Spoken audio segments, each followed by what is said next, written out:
What is the outcome of sir this conference today? Imran साहब एक छोटा सा सवाल ले लीजिए, क्या बात और आतंकवाद दोनों चल सकता है? ये भारत की तरफ से आपसे सीधा सवाल है। भारत से तो हम कह सकते हैं कि हम कितनी देर की इंतज़ार कर रहे हैं कि हम सिविलाइज्ड हमसाये बन के रहें, लेकिन करें क्या, एक आरएसएस की आइडियोलॉजी रास्ते में आ गई है। लेकिन क्या तालिबान पे आपका कंट्रोल नहीं है? इमरान साहब जवाब ले लीजिए, इमरान साहब जवाब ले लीजिए। इमरान सर बस कर यार,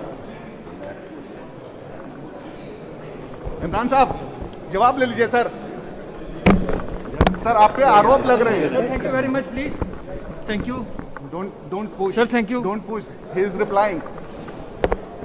पीएम इमरान साहब आप एक जवाब ले लीजिए, क्या तालिबान पे कंट्रोल नहीं है आपका?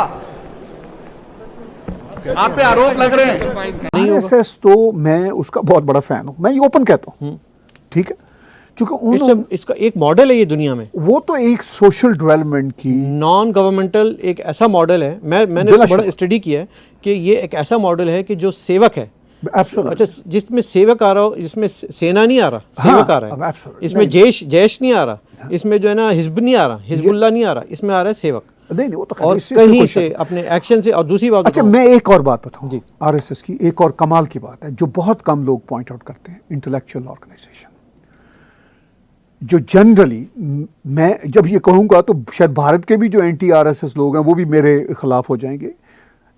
आरएसएस में जो इंटेलेक्चुअल एलिमेंट है वो इतना बड़ा है, साइंटिफिक एलिमेंट इतना बड़ा है, ठीक है, उसमें कोई नारे लगाने वाले भी 2-4 लोग होंगे, कोई ऐसी कोई उल्टी सीधी बात भी कर देगा, कहीं ना कहीं से होगा, लेकिन वो इनफैक्ट कोई आरएसएस के कोई बहुत बड़े लोग नहीं होते, वो ऐसे कोई फ्रिंज से कुछ बात कर दी है, जनरल पब्लिक सम टाइम कोई पॉलिटिशियन टाइप कर देता है, घूम गया चढ़ गई किसी को सम टाइम।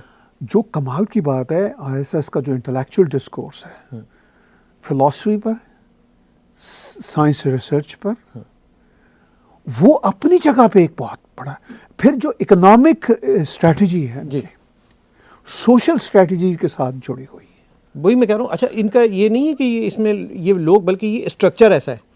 मैंने जो इसका थोड़ा सा देखा तो उसमें मुझे स्ट्रक्चर ऐसा नज़र आया कि डिसिप्लिन्ड, ऑर्गेनाइज्ड एंड एजुकेटेड।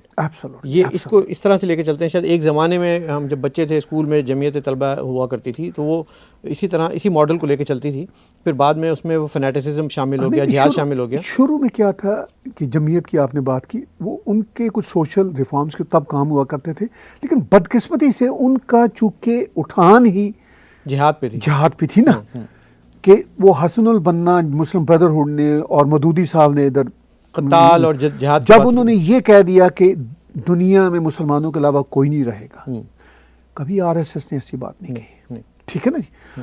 वो सिर्फ और सिर्फ अपनी सिविलाइजेशन, अपनी धर्म की प्रोटेक्शन धरती के लिए बात करते हैं और उसके साथ साथ बाकी इंसानियत की बेहतरी की बात करते हैं। अब ये जाहिल आदमी इमरान खान आरएसएस को समझे बगैर किस तरह की घटिया बातें करता है, ठीक है। चलिए ये तो खैर, चलिए इसकी जहालत जो है वो अपनी जगह पर है, वो पाकिस्तान के बड़े बड़े दानिश्वर इस जहालत में है। चलिए ये इमरान खान तो छोटी छोटी बातों पे इतना जाहिल आदमी है भाई। मैंने एक बात का भी इजहार किया कि जो शख्स सदर ट्रंप के साथ और चीन के सदर जी के साथ बैठा हुआ तस्बीह के दाने फिर रहा है, तो दो बातें हैं। एक तो ये है कि वो स्पिरिचुअलिटी या तस्बीह के साथ भी सिंसियर नहीं है, और उन लोगों के साथ जिनके साथ बैठा हुआ उनका भी रिस्पेक्ट नहीं कर रहा। ये जो एक जिसे कहते हैं ना इग्नोरेंस की बात है, इसमें जो इमरान खान या पाकिस्तान के जितने भी इदारे हैं कि लफ्ज़ आरएसएस एक ऐसा टैबू बना दिया गया है कि जैसे कोई पता नहीं क्या चीज़ है। लेकिन इसमें थोड़ा सा आरएसएस का भी कसूर है, वो इतने अपने कामों में मगन है, कि उन्होंने कभी ये इस अवेयरनेस की तरफ शायद ध्यान नहीं दिया। मैं कहता हूँ एक प्रोग्राम मैं और आप उनके साथ मिल के करेंगे, और उनकी एक इंटेलिजेंसिया को लेकर आएंगे कि सर आप ज़रा बताएं तो सही कि इस पूरे अरसे में जब से ये बनी है आपने कितने कताल की बात की, कितने जिहाद की बात की, कितने आपने जो है ना लड़ाइयों की बात की, कितने लोगों को बम से उड़ाया, या कितने आप कश्मीर के लिए गए, कितने आप मतलब मैं बहुत सारे आरएसएस के दोस्तों को शोज में लाऊंगा जो आपको अपना इंटेलेक्चुअल डिस्कोर्स, मुझे ये दिखाना है दुनिया को चेहरा, ठीक है, जो अपना इंटेलेक्चुअल डिस्कोर्स बताएंगे, जो अपनी साइंटिफिक अप्रोच बताएंगे, जो सोशल रिफॉर्म और इकोनॉमिक रिफॉर्म की बात करेंगे, گراس روٹ آرگنائزیشن ہے، ان کو تو اپنا امیج بنانے یا بگاڑنے کی بھی فکر نہیں ہوتی، بالکل، وہ تو اپنے کام سے یہی میں کام، کہہ رہا ہوں نا، وہ وہ بہت تو مگر اپنے ہیں۔ کام سے کام رکھتے سر ہیں۔ لیکن sometimes some time you have to come out, یہ ہماری ذمہ داری ہے۔ لیکن یہ ہم نے نہیں سوچا تھا۔ ہاں، یہ آر ایس ایس کی ذمہ داری نہیں ہے، یہ میڈیا کی ذمہ داری ہے کہ آر ایس ایس کے جو ان کی سیوا ہے، جو ان کی اسپرچول اسپیکٹس ہیں، جو ان کا انٹلیکچوئل ڈسکورس ہے، اس کو ہم آگے لے میں خود بھارتی میڈیا دیکھتا ہوں، اس میں نہیں دکھاتے ہو، نہیں، وہ تو پتہ نہیں کن چکروں میں لگے ہوئے۔ وہ خود 70 سال اسی کھیل میں رہے جس کھیل میں عمران خان ہے، جی ٹھیک ہے نا، بدقسمتی سے، ہاں ٹھیک ہے، وہ خود اپنی چیزوں کو نہیں سمجھ سکے، بالکل ٹھیک ہے، ان کے بھی بڑے بڑے دانشور، ہاں یہاں سے کینیڈا سے وہ گئیں اروندھتی رائے، ٹھیک ہے، جن کو مطلب وہ جب یہاں پر ناول لکھا کرتی تھی، ہم پڑھا کرتے تھے تو ایک ریزنیبل ناولسٹ کے طور پر لگتی تھی، لیکن جیسے ہی وہ آئیڈیالوجی کے محاذ پہ بولنا شروع ہوئی تو وی ڈسکورڈ کہ ہاؤ شیلو اینڈ ہالو از شی، جی ٹھیک ہے نا جی، تو مطلب دکھ ہوتا ہے۔